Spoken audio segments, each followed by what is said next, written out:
Tonight I have three more stories from real people who used Craigslist and ended up somewhere they never expected to be. A woman selling furniture out of her home, a college student answering a free stuff listing on a Sunday afternoon, and a man who responded to a job posting that turned out to be one of the most methodically constructed traps I have ever heard described in detail. All three of these accounts were shared with me directly. Names have been changed at each person's request. If you are new here, welcome. Hit subscribe before we get into this because I put out new content every week. And tonight's third story in particular is one you are going to want to talk about in the comments after. I want to hear your reaction to how it ends. Now let's get into it. Story 1. The Baby Dresser. My name is Sandra. I was 29 years old and living in a suburb outside of Nashville, Tennessee, when this happened. My husband Derek and I had just moved our daughter out of the nursery and into her own big kid room, which meant we had a full set of nursery furniture sitting in a room. We were turning into a home office. White dresser with a changing table topper, matching crib, a glider chair in the corner with a small side table. All of it in good condition, all of it, from the same set we had bought new 3 years earlier. We priced everything reasonably and posted it on Craigslist with clear photos. I handled the messages because Derek traveled for work and was gone most of that week. The responses started coming in within a few hours. Most of them were fine.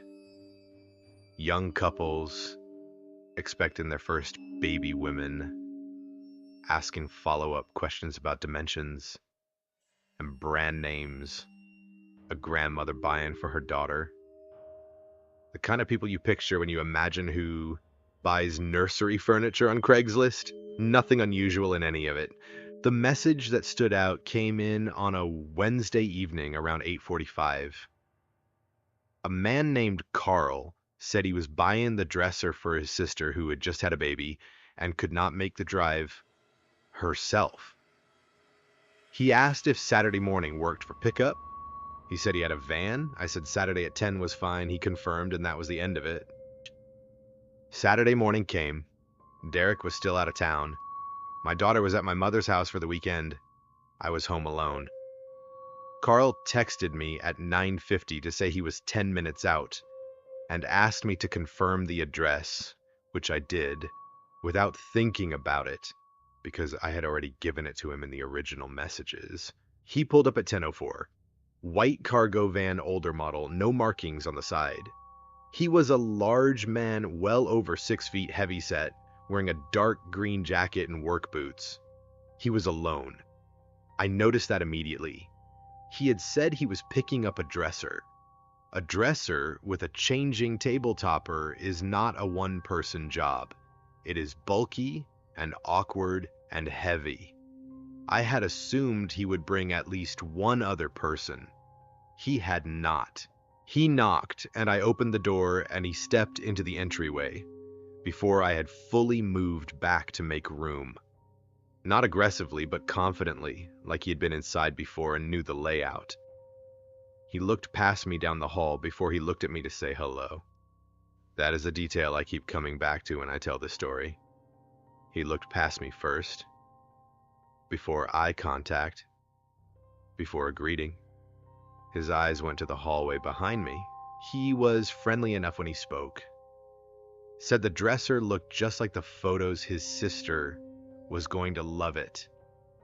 He asked me if I could show him where the crib was, too, because he thought she might want that as well, if the price was right. I walked him toward the back bedroom where the nursery furniture was staged, and as we walked down the hall, I became very aware of the fact that he was directly behind me and that we were moving deeper into the house and further from the front door. The nursery room had a window on the back wall facing the yard and a closet with sliding doors to the right. He looked at the crib and asked a few questions about it and then said he needed to measure the dresser against the van dimensions. and stepped back into the hallway to get his phone. He was in the hallway for longer than it takes to take out a phone. When he came back into the room, his face had changed slightly. Not dramatically, just a small flattening around the eyes. He asked if anyone else was home. I told him yes. My husband was in the backyard. He nodded slowly and looked at me for a moment, and then looked at the dresser again. He said he was going to go get the van, pulled up closer, and he walked back down the hall to the front door. I heard the front door open and I stood in the nursery and waited. And 30 seconds later, I heard it close again. I did not go to the window. I went to the back door that opens to the yard, went outside, walked around the side of the house, and looked at the street from the corner of the building. The van was still parked at the curb. Carl was sitting in the driver's seat. He was on his phone. He sat there for 4 minutes. I counted because I had my phone in my hand, and I was watching the clock. Then he started the van and drove away. He did not text me. He did not call. He did not message on Craigslist. He just left. I called Derek while standing in the side yard and I was crying. Before I got through the first sentence of explaining what had happened, I did not fully understand at the time why I was crying, because nothing had technically occurred, but my body understood something my brain was still catching up to. Derek came home that evening instead of waiting until Sunday. We filed a report with the local non-emergency line that night. The officer who took the report asked me several questions about Carl, the van, the sequence of events. He wrote everything down. Before he left, he said something that I have thought about many times since. He said the question he asked about whether anyone else was home was not small talk. I took all of the nursery furniture to a consignment shop the following week and got store credit. I did not care what they gave me for it. I just needed it out of the house, and I needed to never have a stranger in my home because of a Craigslist listing again. Derek installed a camera system inside and outside the house the same weekend he came home early. We have not removed them since. I still think about the way Carl's eyes went past me and down the hallway before he looked at my face. That detail lives in a specific part of my brain that I cannot seem to clean out no matter how much time passes. If someone does that when you open your door, trust what you feel before they even finish saying hello. Story 2, The Free Stuff Listing. My name is Owen. I was 19 years old and a sophomore at the University of Oregon in Eugene when this happened. I was the kind of person who checked the free section of Craigslist the way other people check social media. Just a habit, something to scroll through between classes, mostly for the humor of what people considered worth posting. Broken treadmills, half-empty cans of paint from 2009, a bag of decorative gourds somebody needed gone before their landlord saw them, but occasionally something real showed up. And on a Sunday afternoon in February, I found a listing that said free moving boxes, large quantity, must take all today, only Southeast Eugene.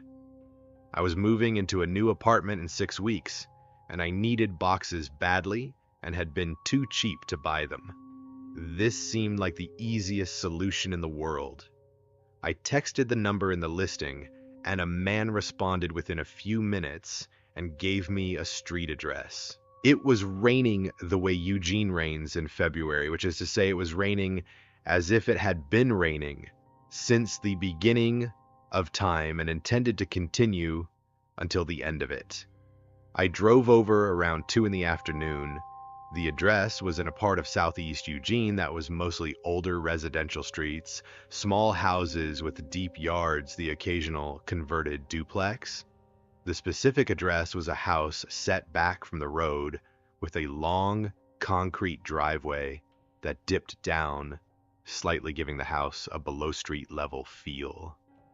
A single light was on in a front window. I parked on the street, I had not thought to tell anyone where I was going, which I recognized even at the time as sloppy, and I remember making a mental note to text my roommate before I got out of the car. I did not text him. I got out and walked up the driveway in the rain. A man came around from the side of the house before I reached the front porch. He was somewhere in his 50s, slim, wearing rain gear like he had been working outside. He pointed to the side yard and said the boxes were stacked under a tarp next to the fence. He walked me around the side of the house and through a wooden gate into the backyard. The backyard was large and not visible from the street at all. A tall cedar fence on 3 sides, a detached garage at the far end with a door rolled halfway up and a light on inside. The boxes were there stacked under a blue tarp against the left fence, just like he had said. That part was real.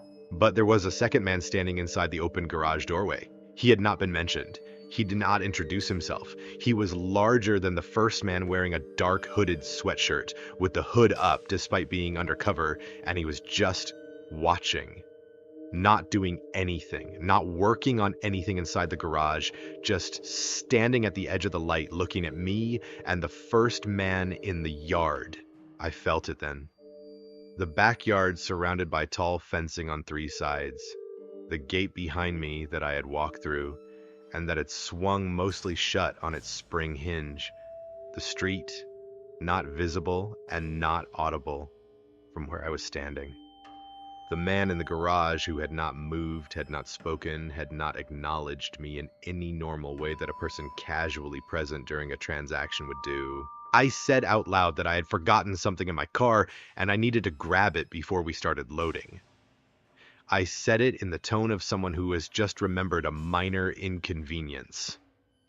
I turned around and walked back through the gate at the same pace I would use to walk to a refrigerator. I went through the gate and up the driveway, and I got in my car and I drove away. My roommate's name was Cody.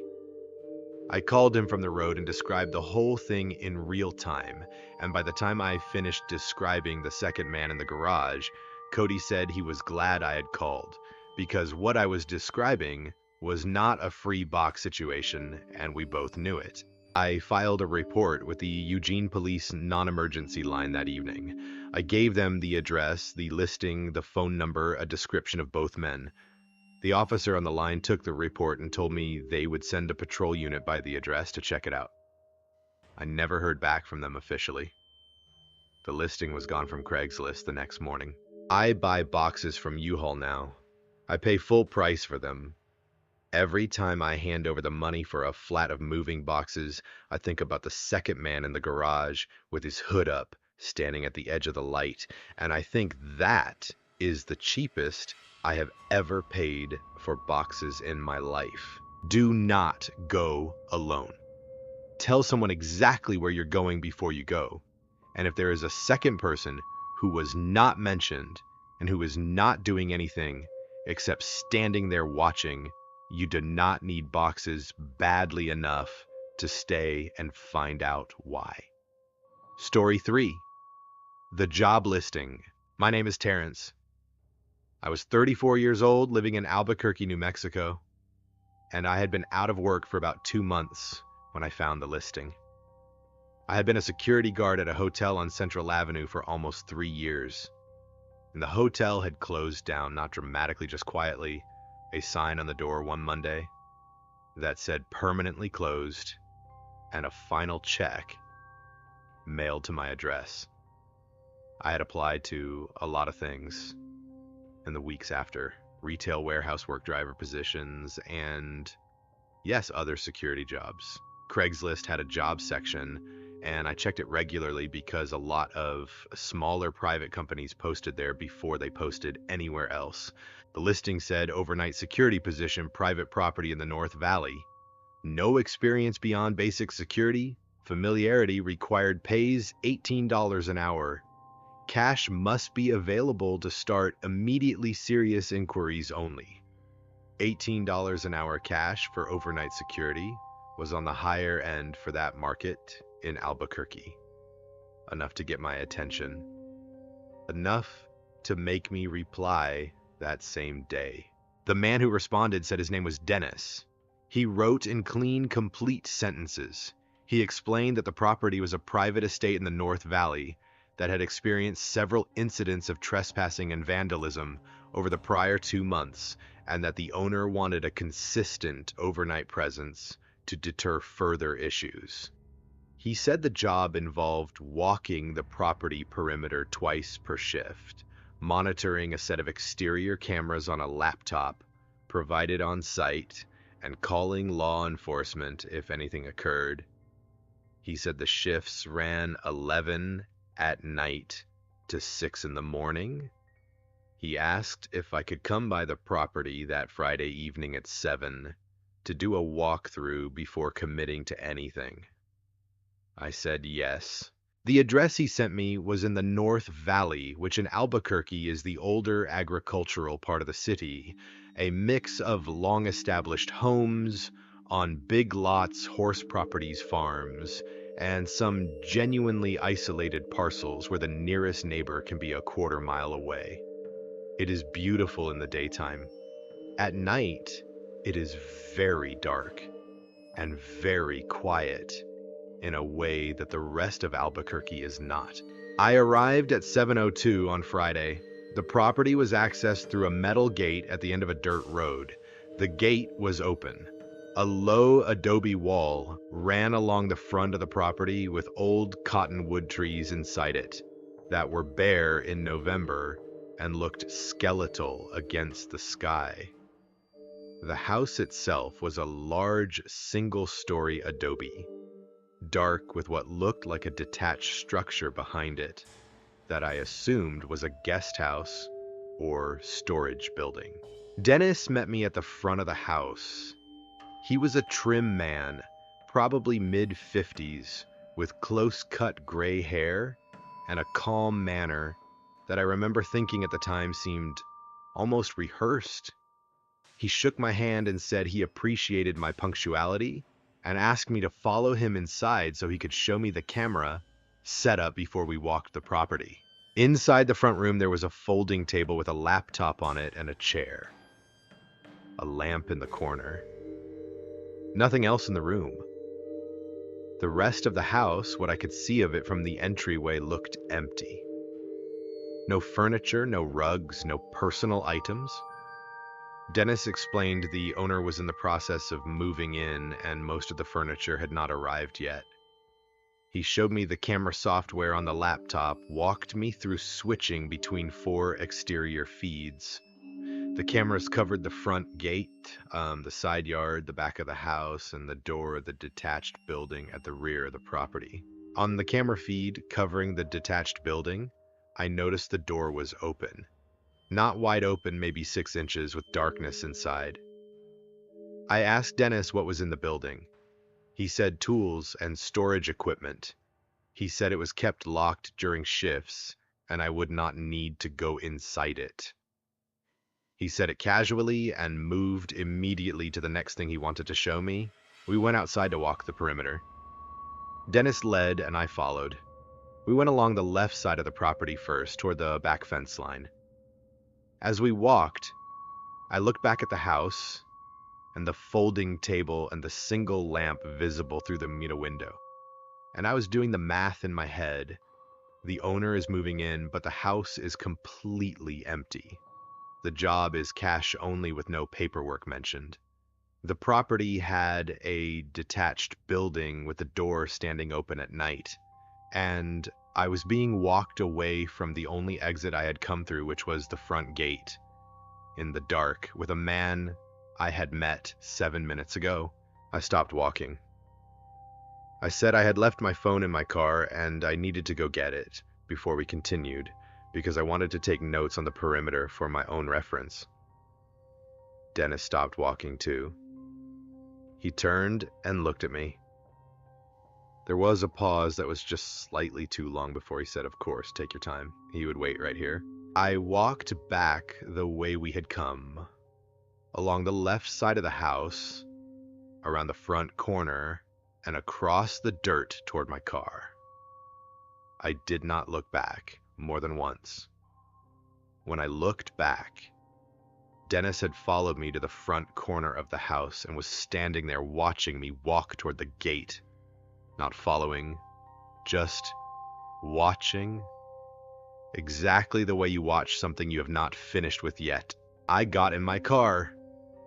I pulled forward through the gate and onto the dirt road and drove back to the main street without stopping.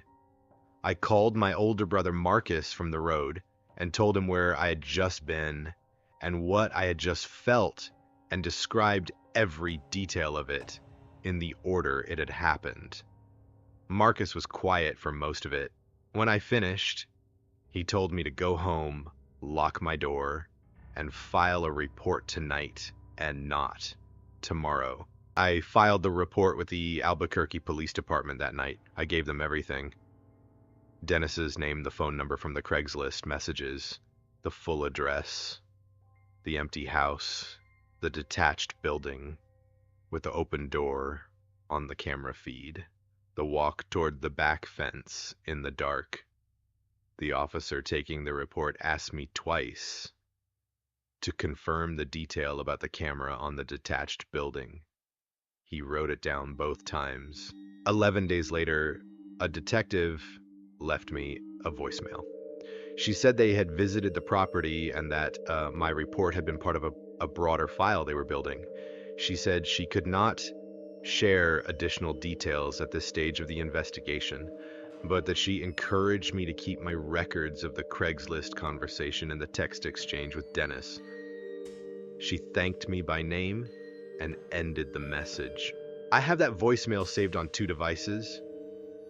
I listen to it sometimes when I start second-guessing myself, when I start wondering if I overreacted and embarrassed myself, and walked out on a real job because I got spooked by an empty house and my own nerves. Then I hear that detective's voice and the words broader file, and I stop second-guessing. The detached building, the open door on the camera, the empty house that was supposed to be in the process of being moved into.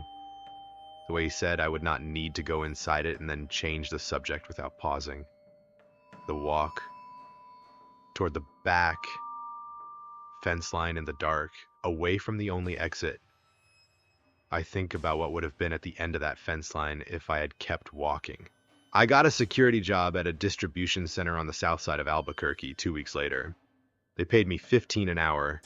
I have never once in the time since wished I had held out for 18. That is 3 stories for tonight. 3 people who were not doing anything extraordinary.